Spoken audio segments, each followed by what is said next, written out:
Hello students, आज हम session 6 में बात करेंगे यूनिट 6 लूपिंग की। लूप होता क्या है? सबसे पहले अगर मैं बात करूं, हम ये चैप्टर में डिस्कस करेंगे लूपिंग और जंप्स इन अ लूप्स।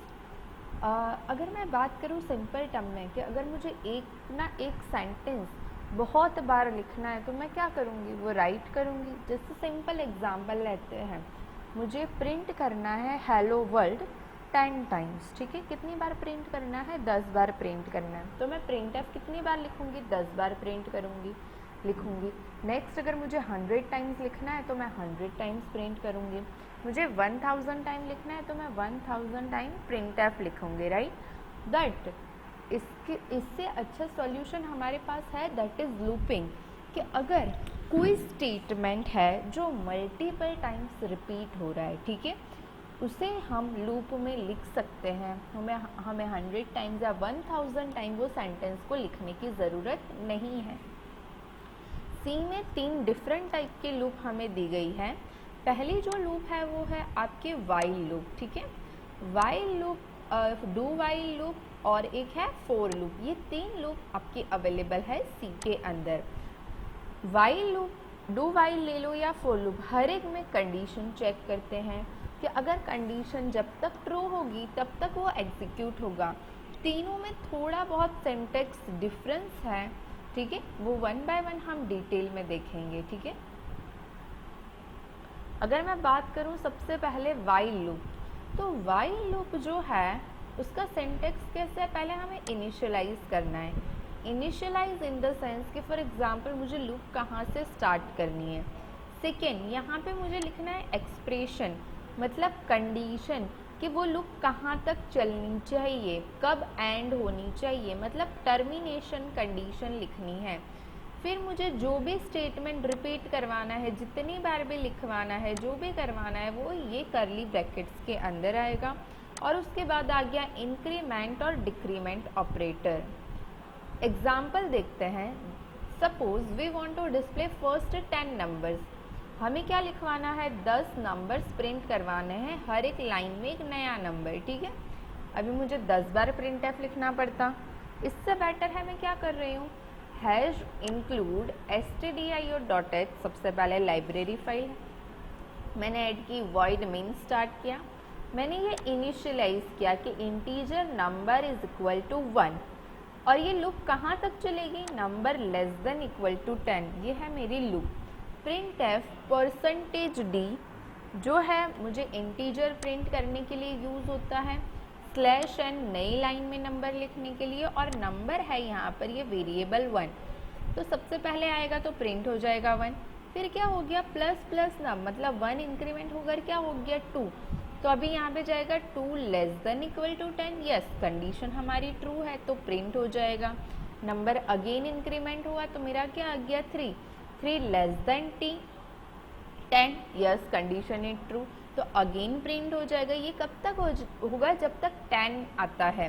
फिर नंबर इंक्रीमेंट होकर क्या आ गया हमारे पास 11, तो 11 इज लेस देन और greater than 10, no condition is false, तो फिर वो ये कंडीशन के अंदर नहीं जाएगा, ठीक है। ये थी हमारी वाइल लूप। नेक्स्ट आता है डू स्टेटमेंट। डू स्टेटमेंट का मतलब होता है पहले आप स्टेटमेंट एग्जीक्यूट करवाते हो और उसके बाद कंडीशन चेक करते हो। मतलब कि अगर कंडीशन ट्रू हुई या फॉल्स हुई, वो एक बार तो स्टेटमेंट एग्जीक्यूट होगा आपका। मतलब सबसे पहले मैंने लिखा डू स्टेटमेंट 1 स्टेटमेंट 2, ठीक है। मल्टीपल स्टेटमेंट हो सकता है, ऐसा ज़रूरी नहीं है कि सिर्फ 2 ही स्टेटमेंट। फिर मैंने लिखा इंक्रीमेंट और डिक्रीमेंट ऑपरेटर, और उसके बाद मैंने कंडीशन चेक की, दैट इज़ वाइल एक्सप्रेशन, ठीक है। उसके बाद मैंने कंडीशन चेक की कि वाइल एक्सप्रेशन। इसका प्रोग्राम देखते हैं। Integer number is equal to 1, ठीक है, नंबर इज इक्वल टू मैंने 1 ले लिया। प्रिंट एफ %d, सिर्फ आप नंबर भी लिख सकते हो, मैंने यहीं पे नंबर प्लस प्लस ले लिया है, ठीक है। पोस्ट इंक्रीमेंट करवाया इसलिए पहले वो प्रिंट हो जाएगा 1 मेरा, ठीक है। फिर इंक्रीमेंट हो जाएगा 2, तो वो चेक करेगा 2 is less than equal to 10, yes condition is true, तो again it will goes 3, yes again it will goes and it will print 1 to 10. This is a do while loop, ये थी हमारी do while loop। एक आता है फिर four statement. Four statement जो है वो वाइल और डू वाइल से कुछ ज़्यादा फ्लेक्सिबल है। जैसे यहाँ पर पहले आता है इनिशियलाइजेशन, फिर आता है टेस्ट कंडीशन और फिर आता है इंक्रीमेंट। ठीक है, मतलब कि सबसे पहले हम इनिशियलाइजेशन यही कर देते हैं, integer i is equal to 1। Next हम करते हैं कंडीशन कि भाई लूप कहाँ तक चलनी चाहिए, जैसे i लेस देन 10, और इंक्रीमेंट और डिक्रीमेंट ऑपरेटर जैसे i प्लस प्लस या i plus 2 and so on. यहाँ पर हमारे मल्टीपल स्टेटमेंट जो हमें प्रिंट करवाने हैं।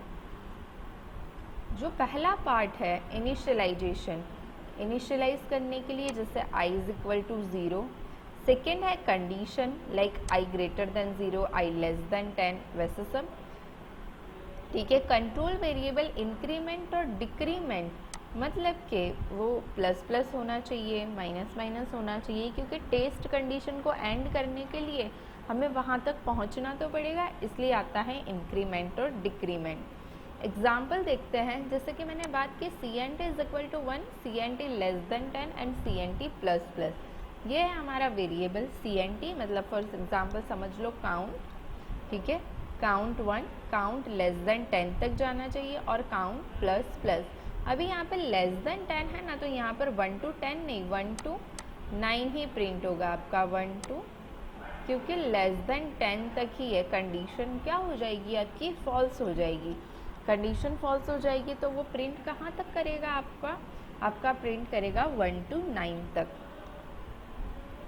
अभी आता है आपका नेक्स्ट टॉपिक, जंप्स इन अ लूप्स। मतलब कि उसमें दो सिनारियो है, एक है ब्रेक स्टेटमेंट, एक है कंटिन्यू स्टेटमेंट। मतलब आप लूप चला रहे हो बट बीच में आपको ऐसी कंडीशन पुट करनी है कि जिससे लूप एंड हो जाए। फॉर एग्जांपल कि अगर मैं 1 से 10 प्रिंट कर रही हूँ बट अगर वैल्यू 5 आए ना, वैल्यू अगर 5 आती है तो लूप क्या हो जानी चाहिए, स्टॉप हो जानी चाहिए, टर्मिनेट हो जानी चाहिए। तो इसलिए हमें यूज़ करते हैं ब्रेक।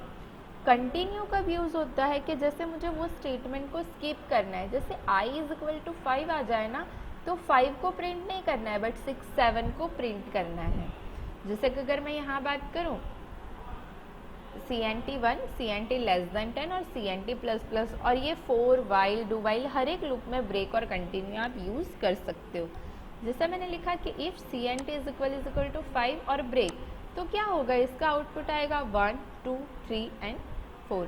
जैसे ही 5 आया तो ये क्या हो गया, लूप टर्मिनेट हो गई हमारी। ठीक है, नेक्स्ट है कंटिन्यू। कंटिन्यू में क्या होगा कि 1, 2, 3, 4 प्रिंट होगा, फिर 5 प्रिंट नहीं होगा, फिर 6, 7, 8, 9, 10 वहाँ तक आपका ये प्रिंट होगा। ठीक है, मतलब वो पर्टिकुलर स्टेटमेंट को वो क्या कर देता है, स्किप, और ये कंटिन्यू वापस यहाँ पर चले जाता है और ये इसके बाद वाला एग्जीक्यूट नहीं करता। That is a continue. Exercise देखते हैं। Initialization statement in a while loop has to be written. हम इनिशियलाइजेशन कहाँ लिखते हैं वाइल लूप में, वाइल लूप के पहले या वाइल लूप के पैरेंथेसिस में या बॉडी पार्ट में उसके, या आफ्टर बॉडी पार्ट में। आई होप आपको पता है वाइल लूप में हम इनिशियलाइज कहाँ करते हैं। सेकेंड है dash loop is an exit control loop. Exit control loop मतलब जिसकी कंडीशन बाद में चेक होती है। ओके, आपको आंसर आई थिंक पता है। In for loop initialization, condition, increment, decrement statement are separated. किससे सेपरेट होते हैं तीनों स्टेटमेंट, सेमीकोलन, कॉलन, कॉमा या डॉट। नेक्स्ट है टू इनिशियलाइजेशन स्टेटमेंट। अगर दो इनिशियलाइजेशन एक साथ लिखना है कि I0 और I is equal to I0 और J is equal to 0 for loop के अंदर, तो कौन सा स्टेटमेंट आएगा, टू टर्मिनेट। लूप को हमें टर्मिनेट करना है तो कौन सा कीवर्ड यूज करेंगे, एंड, स्टॉप, ब्रेक या कंटिन्यू। ओवर हियर ये रहे आपके आंसर। बिफोर वाइल लूप हम इनिशियलाइज करते हैं, एग्जिट कंट्रोल लूप है हमारी do while loop, semicolon use करते हैं हम फोर लूप के स्ट्रक्चर में, और अगर मल्टीपल स्टेटमेंट है फोर लूप के अंदर, मतलब फोर लूप की कंडीशन में, पैरेंथेसिस में, तो हम कॉमा से उसे सेपरेट करते हैं, और लूप को टर्मिनेट करने के लिए ब्रेक कीवर्ड यूज होता है। Thank you so much.